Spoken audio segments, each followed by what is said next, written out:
he leaving from the house.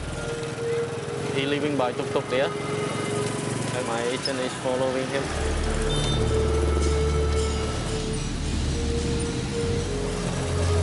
Okay.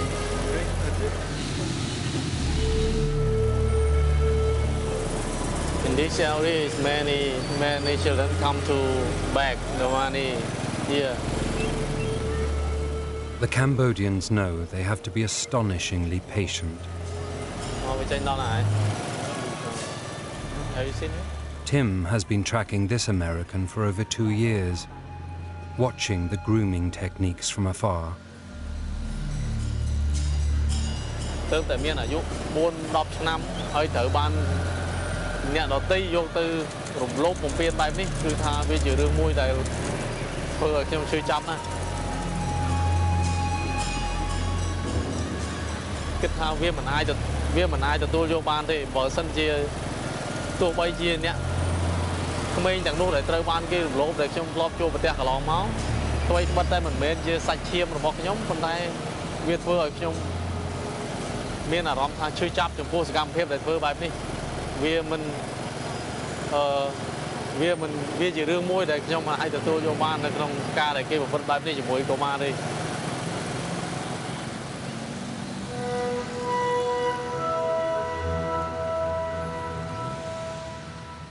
Investigators from the International Justice Mission, another NGO, have secretly filmed scenes inside brothels where children as young as 4 are locked away as slaves, raped for as little as $2 a night. Some of these children are trafficked victims or orphans reeled in by criminal gangs. The uncomfortable fact is that many Cambodians are complicit in the child sex trade.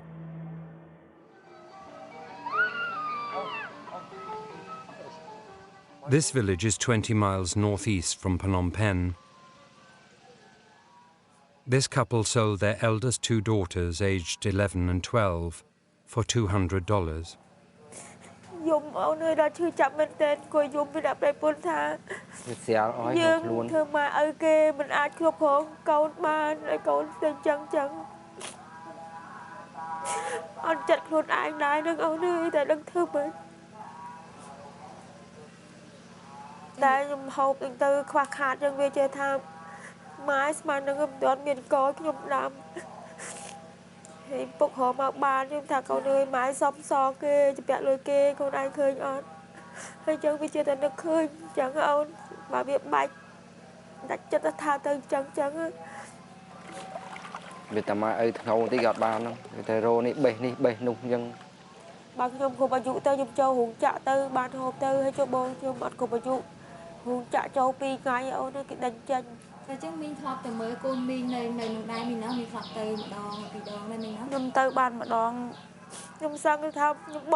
This story is by no means unique.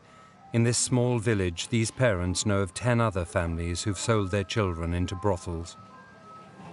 That kid is their means of survival to some families. We've had cases where mothers have basically loaned their kids or rented their kids to the perpetrators, you know, the predator, for $2.50 a week. There are people who are renting their kids by the hour because, just like sending kids out on the street to beg, that kid is a means for the family to eat.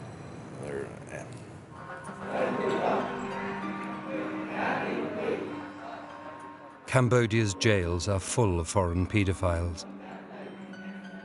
But for most of them, a short sentence in a place like this is all they have to worry about. Even that can be avoided if you have the money to pay off the police and the judge.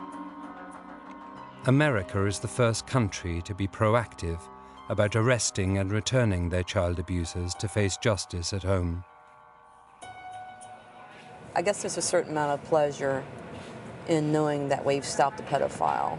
I am glad that we do have the law, and we do, when we get a guilty plea on these types of cases, it is definitely a day to celebrate. And when we get very lengthy sentences and we know that this person will be put away for extended lengths of time and not be able to harm any more children, that's the second day of celebration. For the children who are rescued, there are charities like this one who devote years to treating the trauma, to rebuilding trust, and breaking the cycle of abuse.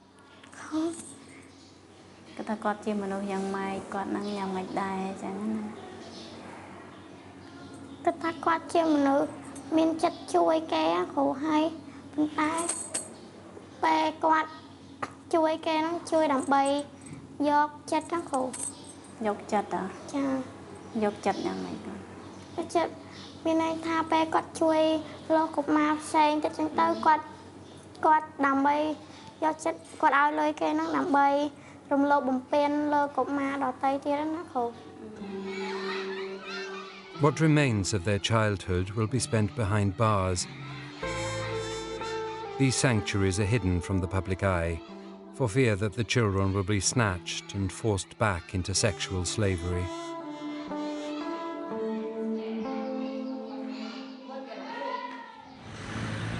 In the last 12 months, Australia has joined America in hunting down its child sex offenders abroad. It's a policy that gets results. Kent Frank has served 3 of his 40-year sentence. He's taking his case to the Supreme Court. Harvey Johnson has served his sentence in full and been deported back to America. Ronald Adams was released without charge after spending 7 months on remand in a Cambodian jail because of insufficient evidence. Because both mother and daughter were drugged, the court decided their evidence could not be relied on.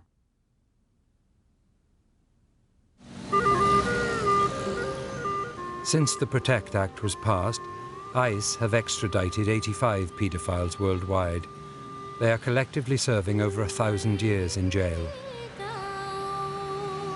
If we don't have an aggressive, on-the-ground approach, most of these crimes will go unpunished. You're talking about the worst sort of abuse of people who can't defend themselves, children. 5 days after his release, Ronald Adams was briefly spotted back on the beach in Sihanoukville before disappearing from the scene. For Van Zak, it's just one more knockback out of many. That's the way it is in a desperately poor country still recovering from years of war and genocide. But the former boy soldier is in no doubt that what he and his fellow agents from ICE are doing here is saving a new generation of Cambodians from further harm. Yeah, I feel very proud of what I have done, because when I can save, the children from this situation, when I see this sex offender convicted under the laws, and it is my goal. Này rừng núi lấp lánh ngang ánh sao.